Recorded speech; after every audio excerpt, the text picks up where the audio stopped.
En cas d'accident nucléaire, il est recommandé de prendre des comprimés d'iode uniquement quand il y a des iodes radioactifs qui sont rejetés. Donc ce n'est pas chaque fois le cas. Mais dans la plupart des accidents dans les centrales, ça sera quand même nécessaire. Le comprimé d'iode, dans ces comprimés, se trouve en fait un iode dit stable, c'est-à-dire un iode non radioactif. Si vous le prenez à temps, il va saturer la thyroïde et donc empêcher l'absorption ultérieure de iode radioactif. C'est crucial de les prendre au bon moment. Donc l'idéal, c'est de les prendre juste avant d'être exposé. C'est-à-dire, quand le nuage arrive dans votre direction, il faut le prendre avant que ce nuage vous atteigne. Pour un adulte, il faut noter que c'est 2 comprimés. Pour un enfant à partir de 12 ans, 2 comprimés. Ils sont à prendre, pas un le matin, un le soir, mais 2 en même temps à un moment donné. Et toujours, et c'est invariablement, attendre la recommandation, parce que le timing est très important. Ça veut dire que vous devez vraiment attendre le bon moment où vous êtes à ce moment-là. Alors plus précisément, qui doit en prendre?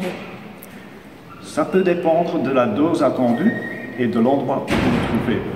Mais normalement, les gens les plus vulnérables sont les jeunes enfants et les bébés, et même ceux qui ne sont pas encore nés, c'est-à-dire ceux qui sont encore dans le ventre de leur maman. On parle alors de la protection de la femme enceinte, mais en fait, il s'agit de protéger l'enfant à naître.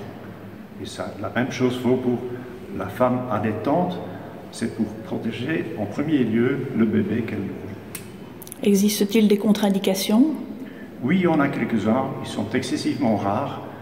Ça, c'est la raison principale pour laquelle on demande de consulter quand même le médecin traitant avant de les prendre.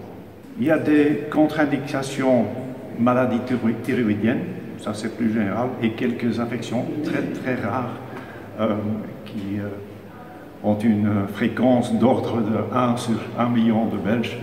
Et ces gens-là, en lisant la notice qui se trouve dans la boîte, vont savoir qu'ils ont cette infection. Alors que doivent faire précisément les patients qui souffrent d'hyper ou d'hypothyroïdie? Je ne peux pas faire des recommandations en général. Il faut vraiment suivre les conseils du spécialiste et ou du médecin de famille, parce que c'est vraiment spécifique à la personne et à l'affection de la thyroïde même.